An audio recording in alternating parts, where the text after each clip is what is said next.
Battlefield. When you lean back and look at it in depth, what does the name Sun Tzu bring to mind for most people? Battlefields, proud generals, and people who have never opened and read the book but share its cool quotes on social media, right? He is treated as the philosopher of victory, a mystical thinker who has cracked the psychology of conflict. However, this approach completely misses the point, because when you strip away the slogans and the legends, you discover something much more interesting and jarring. Sun Tzu was not concerned with winning wars. On the contrary, he was concerned with avoiding them.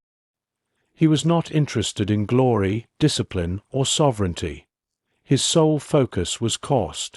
And in a world bleeding out from constant wars, he became the first thinker to reveal an unsettlingly obvious truth. The greatest danger to a state is not the enemy in front of you, but the bill that comes after. People think the art of war is about fighting. In reality, it is entirely about finance.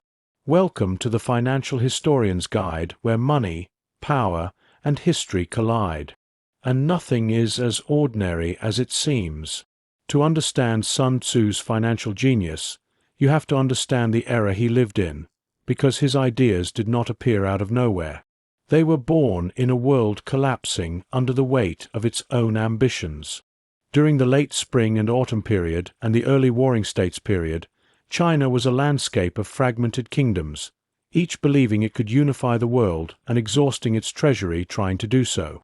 War was constant. Alliances were formed and broken. Armies grew every decade, transforming from aristocratic chariot duels into massive infantry mobilizations requiring food, metal, supply lines, and taxes on a scale no previous generation could have imagined. States were not just fighting. They were conducting full-scale stress tests of their economies. When a king sent an army into the field, he was borrowing against his future. And all too often, those debts came due. Most viewers think of ancient warfare as tactical and heroic. But in this era, war was above all logistics. The moment an army moved, the meter started running. You needed wagons, grain, horses, craftsmen, armorers, cooks, blacksmiths, porters, and all of them needed to be paid or fed. A campaign lasting longer than a few months could bankrupt a smaller state. A campaign lasting longer than a year could collapse a larger government. And these empires kept fighting anyway because they were trapped in a cycle of distrust. This was an arms race before the modern world invented the term, pushing the entire political system to its breaking point. This was the world Sun Tzu stepped into, not as a quietly meditating philosopher, but as a strategist who had to solve an economic crisis that looked like a military crisis. In the West, we romanticize him as a kind of ancient CEO whisperer, but in reality, he was more like a risk manager. He looked at the numbers, costs, timelines, and logistics, and realized that the way states conducted warfare was unsustainable. If the treasury collapsed, victory meant nothing, and many rulers never understood this. They believed the enemy's army was the greatest threat. Sun Tzu, however, believed his own expenditures were the greatest threat. That is why the most important chart in the art of war, before mentioning deception, terrain, or morale, places this right at the beginning. The art of war is of vital importance to the state. Not glorious, not honorable. Vital, meaning dangerous, destructive, and capable of destroying the very society it claims to defend. He spends the rest of the book telling you how to keep war under control and make it as cheap as possible. And he does this in a way that reveals his true obsession, minimizing financial risk. Even his most famous ideas emerge as disguised economic principles. When he says, "The supreme art of war is to subdue the enemy without fighting," this is not mysticism, it is cost avoidance. It is the ancient answer to getting the result you want without burning capital. When he warns that no nation has ever benefited from prolonged warfare, he is literally stating a financial fact. The longer the campaign drags on, the more it erodes the state's operational capacity. And when he emphasizes speed, efficiency, intelligence gathering, and psychological pressure, it is because these tools are cheaper than armies. Sun Tzu was not trying to win wars. He was trying to prevent states from going bankrupt while trying to win wars. To understand how revolutionary this thought was, you need to understand what Chinese warfare was like before Sun Tzu. For centuries, aristocratic elites waged ritualized conflicts where honor mattered more than results and economic cost was barely considered. But as populations grew and weapons changed, warfare reached an unrecognizable scale. States began standardizing currencies, reforming tax systems, and building bureaucracies to sustain their armies. War became a national project and an existential financial risk. Sun Tzu saw that the old mindset meant suicide and declared that war could no longer be treated as a stage for noble gestures or symbolic victories. It had become a budgetary threat requiring cold and unfeeling analysis. Sun Tzu is an anomaly in world history because while most military thinkers glorified war, he treated war as a balance sheet. He calculated supply chains, resource depletion, and opportunity cost centuries before these terms were coined.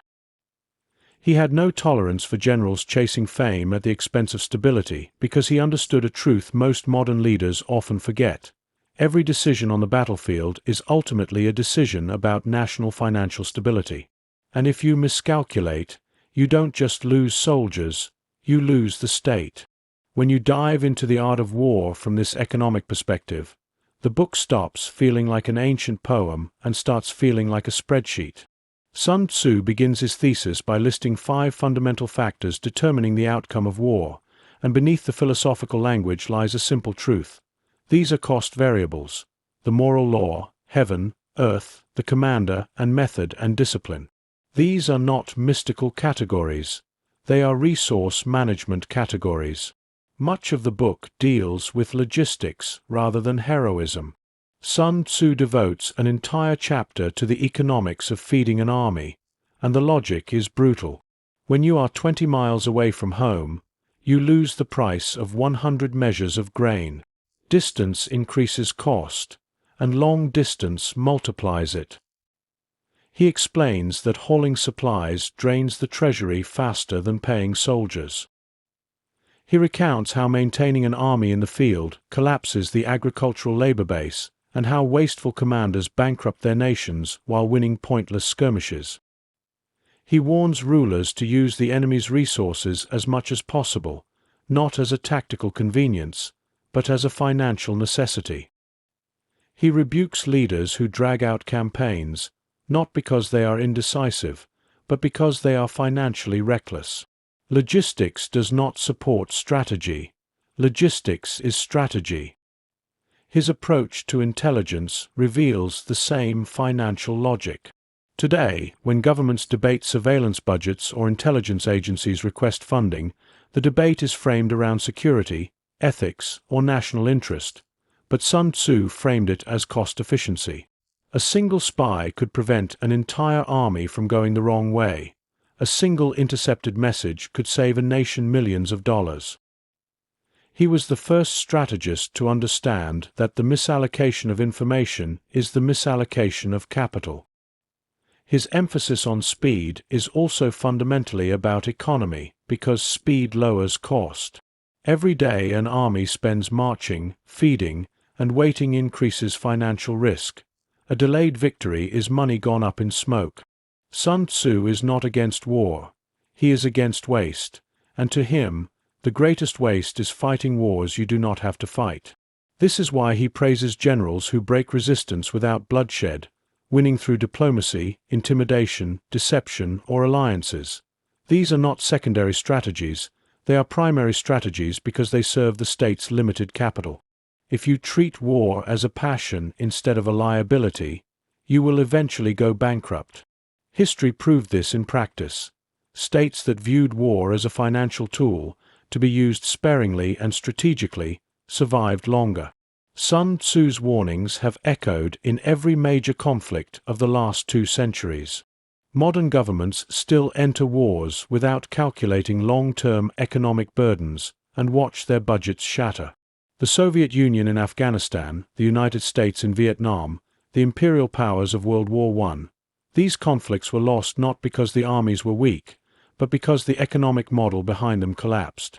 Cyber warfare, sanctions, proxy wars, covert influence operations, and strategic deterrence all aim to achieve maximum impact with minimum financial risk. Power is measured not by how hard you strike, but by how much you can afford to strike. And history shows that when financial systems clash, the most disciplined nation economically, not the bravest one, emerges victorious.